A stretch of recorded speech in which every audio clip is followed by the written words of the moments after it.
Welcome to the UGC lecture series.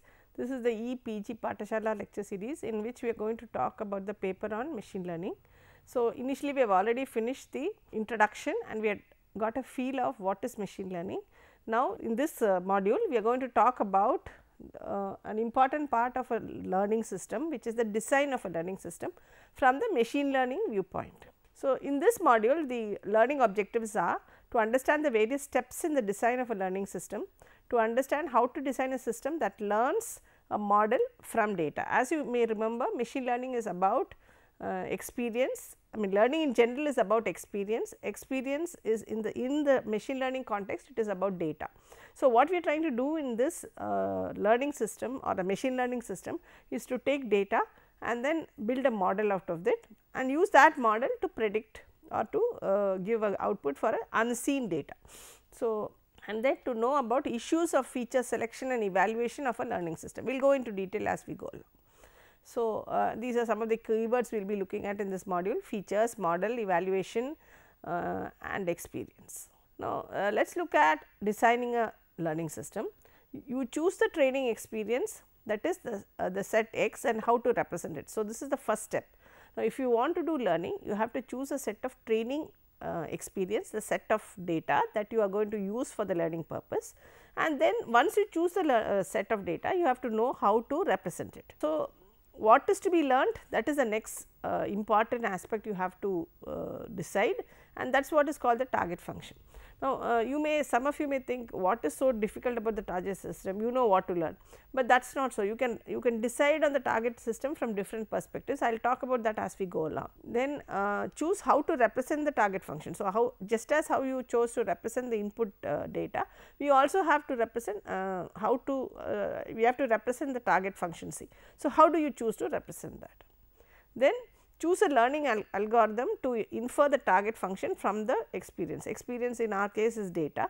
So, you have to choose a learning algorithm that will take that and learn the target function. And then finally, you have to find an evaluation procedure and you have to decide on a metric to decide to check whether you have actually learned the function that you are supposed to learn. So, these are the basic steps in designing a learning system. We will go detail into each of the steps as we go along in this module. Seen many definitions of machine learning, but here we are going to go a little more in detail from the perspective of designing. So, what does this definition of learning mean? Now, let us take an example of a handwriting recognition problem. Now, there is lot of research going on in machine learning, and how you define the problem itself decides on how good your machine learning research is or your machine learning solution is. So, this is very important. So, handwriting recognition problem, what is the task T? Recognizing handwritten characters. So, that is the task. You remember our definition of machine learning, where we said that we have to learn a task according to a performance metric based on the experience. So, task T is and I told you that was one of the most important definitions of machine learning, which is now being used for a lot of solutions. So, the task T is, in this case, in handwriting recognition, you have to recognize the handwritten characters, that is the task T. Now, the next question that you have to ask is, how do you know that your learning system has actually achieved what it was supposed to achieve, the task? So, for that you need to have a performance metric. Now, this performance metric is again very important. In this case, very simply we are saying it is a percentage of characters that are correctly classified. Please note here we are telling classified because we are taking the data and classifying it into different characters. Okay. So, even there you can define it in another way also. Then next is the training experience E. So, a database of handwritten characters which is labeled with the correct labels or correct classification. For example, here is a set of the test data set, and here you will have to label it. We have not labeled it here. So, these are some of the handwritten characters that you will want to recognize. So, that is the first aspect. Now, let us go to the next. So, that is the definition of learning. So, now in the design of a learning system, this is a design cycle. So, you have the input training data. After that, you cannot consider all the data, all the features of the data when you are doing feature selection. So, the next step is feature selection. This I can give you an example of a human learning system. Now, suppose you are starting on the road and you want to count the number of cars that vehicles that are going on the road. Okay. Then your feature has to be all the vehicles that are, the feature is the vehicle, I mean recognition of the vehicle and this and how it is moving. Now, suppose you are standing, so the scenario is the road, okay, and a dynamically changing road. Okay. Now, suppose you are standing in the bus stop and you want to learn whether the bus that, or you want to know whether the bus that is coming is the bus you need. So, there your focus is not all the vehicles that are moving, you will be only looking at buses and the numbers of the buses and whether it is coming to a stop in your is coming to a halt in your stop. So, can you understand, but the scenario is the same, but depending upon what you want to know, your features or what you concentrate on will be different. That is very important in a machine learning algorithm. In fact, if you choose the long features or if you choose too many features, you may not end up learning properly. Next is the model. So, this feature selection requires some prior knowledge. We will come to this in detail as we go along. The next step is the model selection. So, this model selection is basically how do you want to learn. Okay, we will talk in detail about this model selection as we go along. We are only going to look at an abstract method of this model selection in this module, but as we go along we will go in detail about this model selection. Then finally, it is the learning. So, what algorithm are you going to use for the learning, and after you finish learning, remember one of the important parameters of a learning system is the evaluation. So, how are you going to design your evaluation, how are you going to that means what parameters are you going to use. For example, in the handwriting we use the percentage of characters correctly classified, it could be many other things. Okay. So, for example, in the same handwriting handwriting example, suppose I have given all only letters that are mistook normally, like for example, C and D. Okay. Then how many are instead of the accuracy of the learning system could be there instead of just percentage. So, there are a lot of ways in which you evaluate and it depends actually on your learning, how you define your learning problem. So, now let us go to each of the steps. Now, data. So, this data is a number of samples. Okay. So, D1, D2 to Dn is the number of samples that you use. Okay. Then you have feature selection, the process of selecting relevant features for use in the model construction. So, as I already told you in the bus stop example, how do you select the features that you actually need for your model. So, that is the next step, and the third step is select a model or a set of models with parameters. Now, this is where we are going into the intricacies of a machine learning system. There are many methods in which you can select a model. I have just given you an example of y is equal to ax plus b plus epsilon. Now, this ax plus b, y is equal to ax plus b is a familiar equation that you know, it is nothing but the equation of a linear line. Now, what we are doing is this x is the data points. So, you are trying to fit a line that will cover the data points. So, what will happen if it covers all the data points, then when you give a new data output, I mean when you try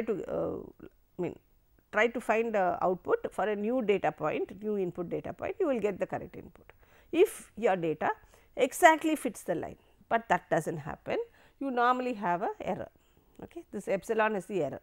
So, you normally have an error, and our job is such that this error function is minimized. If you minimize the error function, that is the model selection viewpoint. First you have to select what model you want to use. Here I have just told about a linear line, it can be other things which we will go into detail later on, but even this linear line, it will not cover all the data points. You will not have a line exactly covering all the data points. So, what you will have to do is there will be error. So, your job is to correct minimize the error, you want to minimize the error. So, when you minimize the error for all the endpoints, this is the expected output, it is called, that is if you did not have the error, what is the output for some value of x, and this is the predicted value of x which you will get with y is equal to x plus b.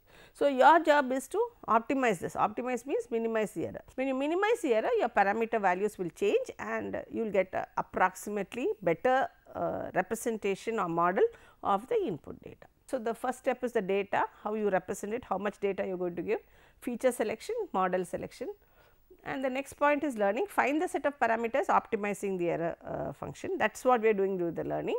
That is the you have to select the model and the parameters in such a way that you get the smallest error. Okay. So, that error correction, that is because if you exactly had the data to fit the line, we did not have any error, but that will not happen. So, your learning, actually what does learning do? Learning tries to minimize the error. Then finally, the evaluation, apply the learn model and predict the y value for new inputs of x using this function that you have learned. Okay. So, the 5 steps are selecting what data you have to give, what is the features, what is the model you have decided. In the previous example, we learned we used a linear straight line model, linear model it is called. Then the learning, where you try to minimize the error, and then finally the evaluation, where you try to evaluate whether what you have learned has come out correctly. So, let us go with an example of this. Now, let us take d is equal to the data points. So, these data points x and y, that is in this data points, please note x is given the input and the expected output is also given. So, in the handwriting example which we will be seeing later, you will be given the character along with the classification as they call it, or the actual correct character. So, this will how the points in the 2 dimensional space will look like. We have taken a 2 dimensional model. So, x, each of the values of x and the corresponding values of y for each of the data points. So, the data points are associated with the x as well as the output, expected output. Now, we go for the feature selection. So, now you have here this d is equal to d1 to dm, and what you are trying to do is, suppose you have so many points and so many attributes, you will try to reduce the attributes. Maybe some of these attributes are not important. So, we will select only 2 of the attributes or features as it is called. So, this is the what is called as dimensionality reduction. This is very important because actually the dimension that you have, as many in the previous example we had only x, but actually it can be 2 dimensional, 3 dimensional. This is very important when we talk about documents.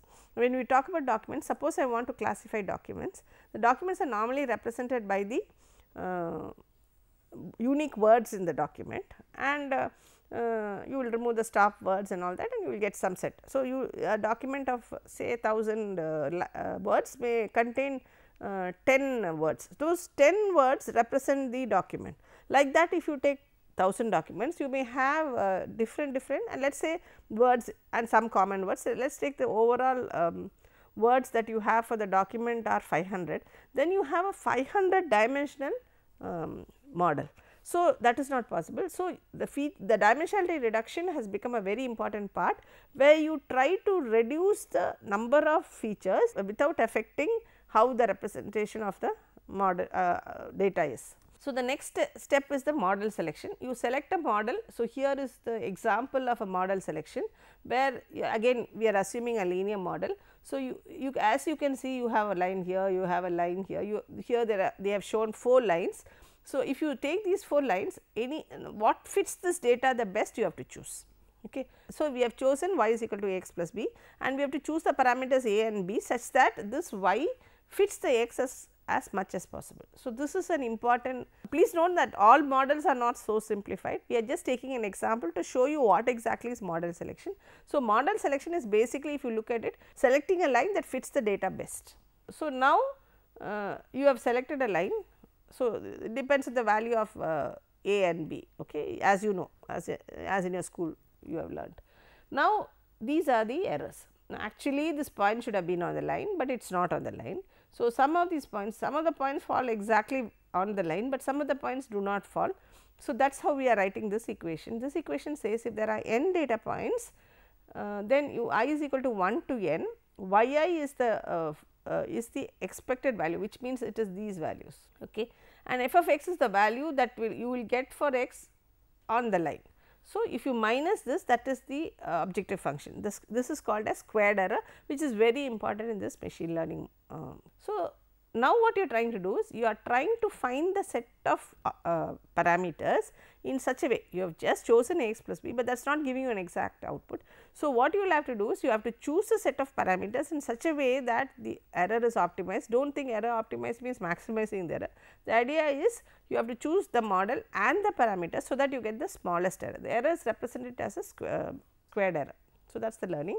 And then the testing is apply. So, after that you will get a thing where the parameters are slightly modified to so that you have the minimum error.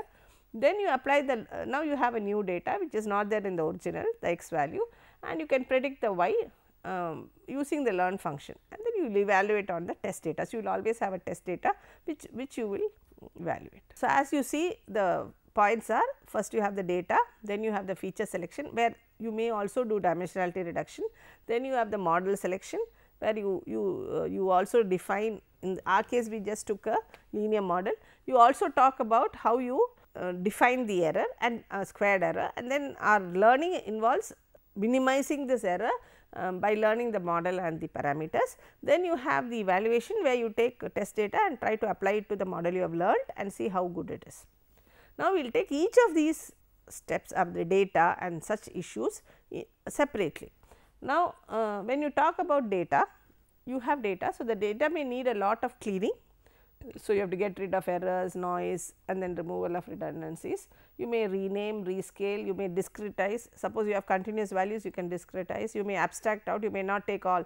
For example, suppose I have marks in a class, I may take say 10 to 20 as 1, 20 to 30 as 1, like that.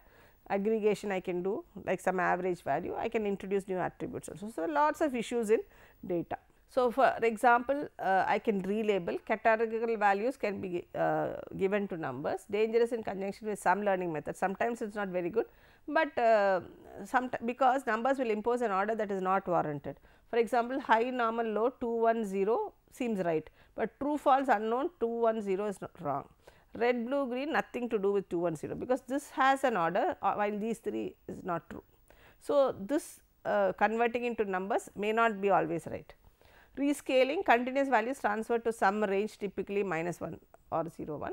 Discretization, continuous values to a finite set, like I told you the mark example, you just instead of taking continuous values you just discretizes. So, these are methods of data pre-processing.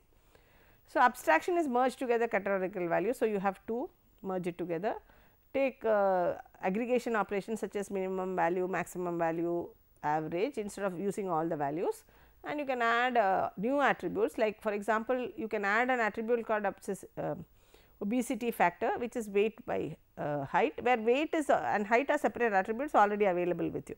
So, you can create a new attribute if necessary. So, these are all require some sort of intelligence to decide whether if you do this, it sort of prevents you from learning properly, that is your data characteristics is not coming out properly. So, that you have to be careful. And then you have to watch out for the data biases. What you do, you try to understand the data source. It is very easy to derive unexpected results when data used for analysis and learning are biased, that is you do a pre-selected, like for example, I have a whole huge group of 5,000 students. I very carefully select only students who have got good marks, then it will give a wrong picture. So, when I get a new candidate, I will predict his mark to be high only. So, those type of biases you should not use, and results derived for pre-selected data do not hold in general. So, generalized data you should have to give. This is an example of that bias. So, sponsored by DARPA at a military hospital, study a large sample of pregnant women, and the conclusion, the factor with largest impact on reducing risk during pregnancy, what we mean by this is statistically significant, is a pregnant woman being single. The single woman has got the smallest ring. This is not correct at all, because single woman obviously has the smallest ring, because you know what. So, this is wrong. So, this is because of the bias in the data. So, we have spoken about data, how we can pre-process the data and how you have to look out for biases. Now, let us look at the feature selection. Now, when you look at feature selection, the size of the sample can be enormous, like I already told you, you can have 10,000 different words, and counts of occurrences of words are the inputs. There are too many parameters to learn, and there is not just enough samples to justify so many parameters. So, you will have to reduce the dimensionality. So, there are methods of removing a number of input features. So, replaces inputs with features, extract relevant inputs, mutual information measures one way you do. We will go into each of this later. Principal component analysis, cluster some similar words together using a similarity measure. So, there are many methods by which, suppose you have 10,000 features, you can reduce it to 1000 features for example. It depends on, but you are not doing it just randomly, you have to do it using some evaluation measures, which is the what we are talking about here. Now, let us look at what is the right model to learn. So, we have finished with two things, data and feature selection. Now, we have to look at what is the right model to learn. So, prior knowledge normally helps a lot, but still a lot of guessing goes on. that is you have to guess whether the model will fit the data. So, we can do an initial data analysis and visualization, we can make a good guess about the distribution or the shape of the function, that is one way of doing it. You can look at correlations. You must be very careful that you do not have the overfitness problem. We will come into this in detail later on, but what overfitting means is you try to match a model that exactly fits the data, then what happens, you are overfitted, you cannot generalize it. So, that has to take into account the bias and also the variance. Now, what are the solutions for overfitting? How to make the learner avoid the overfit? Assure that there are sufficient number of samples available. If you take only less number of samples, obviously it is going to be overfitting, you cannot generalize. Hold some data out, this is one method out of the training set, where you have, and this is called as validation set, where you do you take the training data, remove something, call it the validation set, and then use the validation set to test the training data, because you already know the label of the validation set, unlike the actual test data. Then you have what is called as regularization or Occam's razor, that is do not keep on, I mean very complex model do not choose, you go towards simple models, that will give you a better results, that is what he claims. This is called as hypothesis, better preference for simpler models. So, that is called as Occam's razor. Next we have evaluation. Now, evaluation is, there are two basic methods, simple holdout method, divide the data into training data and I mean given data itself is training and test and then do it. Otherwise, other more complex methods are based on cross validation and random subsampling. We will just look at this a little in detail. Okay, what if you want to compare the predictive performance on a classification or regression problem for two different methods? So, what we do is we compare the error results on the test data set. The method with better test or smaller testing error gives a better generalization error. So, this is what we assume. It is for the test, if you have smaller error, then for the generalization when we actually take the data, unknown labeled data, then that will be good. Now, let us look at the type of learning samples, learning methods, models. So, simple holdout, divide the data to training and testing, and then you use the training set to learn the fit, and then you will get out a model. Then you take the testing data and evaluate it using the testing data using this model. So, this is one method, this is called simple holdout. This is basically not called testing data, it can also be called validation data. The other method is you have the data set, you have the training data. So, this is the learn on the training set. So, you have the model here, then you take the test data and you evaluate using the test data. This is called the case set and this is called the control. Now, complex methods use multiple trained tested based on various random resampling schemes. You have random subsampling and cross validation and bootstrap. We will look at each of this in detail. So, you have the data, you generate multiple train and there we used only one training set and one testing set. Here you use multiple training sets and multiple test set. Then you train, learn, classify, use the test and classify again, and you average out what is what the evaluation, because otherwise it will be little biased. So, you take training, you take testing, you keep doing this with different combinations of training testing and take out the average. So, here you can do, that is basically complex method. So, random subsampling, split randomly into 70% training and 30% testing, and repeat a simple holdout method k times. So, you keep splitting this randomly k times and then find the otherwise it remains the same, that is you do the train learning and then you use that learning model to test the data, evaluate it and give the average stats. Here what you are doing is you are randomly splitting into 70 and 30, normally you will do it k times. So, it is called as k fold also. Cross validation is k fold, divide data into k disjoint. Here we are not talking about disjoint, that is the only difference how you divide the data. Here you are just taking the whole data and dividing it randomly into 70 and 30. In this cross validation what you are doing is you are dividing the data into k disjoint groups, test on the kth group and train on the rest. Typically it is a 10 fold cross validation, you leave one out, split k groups of equal size, test with the ith group, train on the rest. Like that you keep on doing for 10 fold means you have 10 groups. So, then it is called as cross validation. So, you keep leaving out and then average out. You leave out differently each time, you split it out and leave it out different. Then you have bootstrap. Here what you do is you take the data set of size n and of the data, generate the training set of size n with replacement, the rest goes to the test set. That is what you are doing is you are replacing this set and then doing. So, again what you are doing is the average stats only. So, this is called sampling with replacement. So, basically you had 3 different types of how you divide the whole data set into training and testing data set, testing or validation data set. You had random, you had actual splitting, and then you had splitting with replacement. So, this is the basic methods. Now, we will take a typical example and see how it is done. So, we shall use handwritten character recognition as an example to illustrate the design issues and approaches. So, this is the input data. Now, the task can often be expressed through a mathematical function. So, x is input, y is output, w is the parameter, this is what has to be learnt. So, you have 2 types there, classification and regression, which we have just touched upon in the previous module.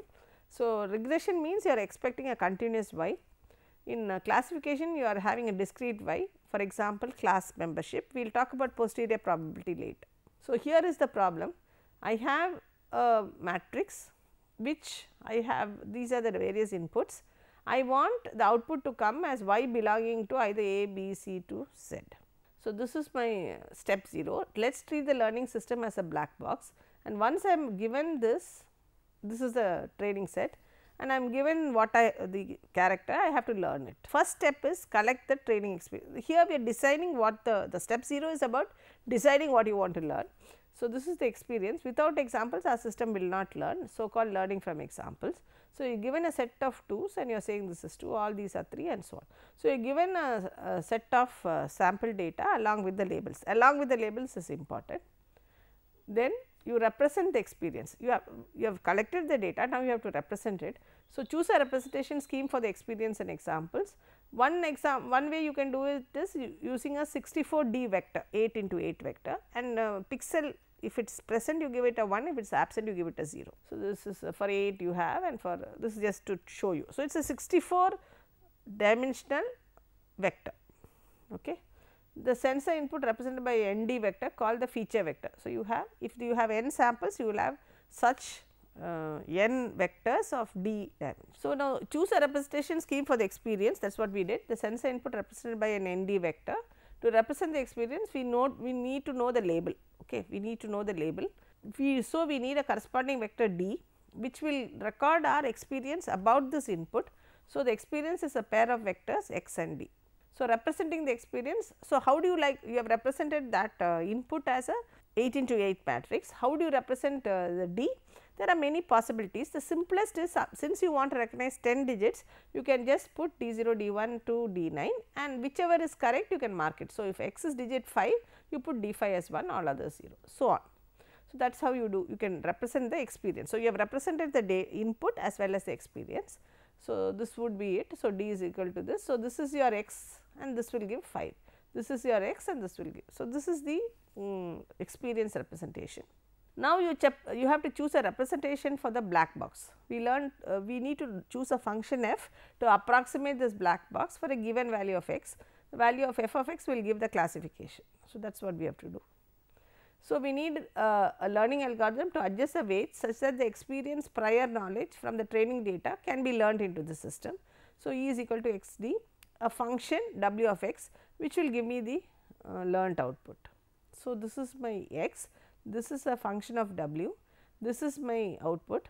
Now, I know the actual label. So, I separate this and I will adjust the w in such a way that I get the actual output. So, that is the adjusting of weights. After learning is completed, all the parameters are fixed and the unknown input x can be presented to the system, for which the system computes its answer and gives me the answer correctly. So, that is after I have changed the weights w. So, actually what are you changing the weights? You are changing the weights of the pixel values there. So, this is the idea. So, you have the experiment, then you have the solution trace, then you have the critic, that is changing the weight, and then you give it some samples and check out whether the generalization has happened properly. So, we have explained the basic steps in the design of a learning algorithm. We have outlined how a function is chosen to fit the data, and we have also explained how the parameters and the model is tuned such that we try to minimize the error, and then we have also discussed some methods of evaluation, and then we have taken an example of character recognition and explained how a design for a character recognition can be done. That is not the only way that it can be done, can be done in a number of other ways, including how it is represented, how the input is represented, how the experience is represented and so on. So, there are many methods in which we can do. We have just taken an example, a simplified example to help you understand what is designing of a learning system. Thank you.